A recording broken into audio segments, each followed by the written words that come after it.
Ni-raid ng mga otoridad ang isang hinihinalang scam hub sa Ermita sa Maynila. Inabutan doon ang ilang dayuhan. Balita hatid ni Bea Pinlac.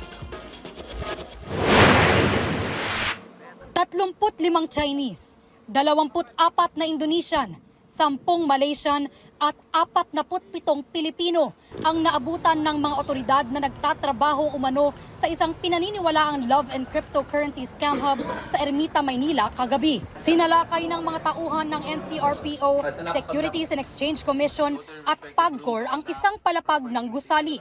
Base sa investigasyon, nakikipagrelasyon umano ang mga empleyado ng umano'y scam hub sa mga biktima bago nila hikayating mag-invest sa cryptocurrency. Ganyuhin yan through messages. So nakikita natin doon na ang target nila is from Europe countries.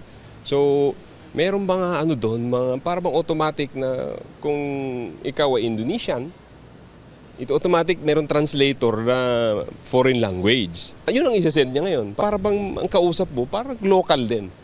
But they're here, operating in the Philippines. Posibleng sampahan ng reklamo ang mga empleyado para sa paglabag sa Securities Regulation Code.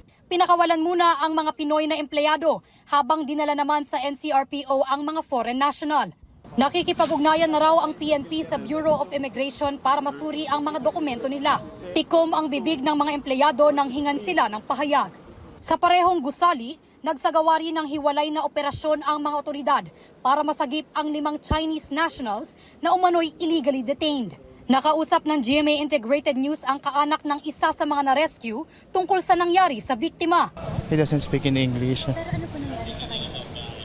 Yun po, ilang araw po siya nawala. Tapos nakita na lang po nagsabi po siya na parang dito daw po siya sa tower nagwo-work. And nalaman din po namin dahil sa application po na ginamit na ng kapatid ko na nakikita po kung nasan po sila. Meron po siyang tawag dito, bruises. Pero wine-verify pa po kung saan po galing yung mga bruises. Inaalam pa kung may ugnayan ang mga umano'y illegally detained Chinese nationals sa ni-raid na scam hub umano. Patuloy ang investigasyon ng mga otoridad sa lawak at lalim ng mga operasyon nito. Cryptocurrency is booming.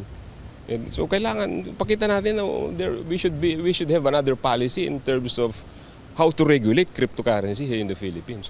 Bea Pinlac, nagbabalita para sa GMA Integrated News.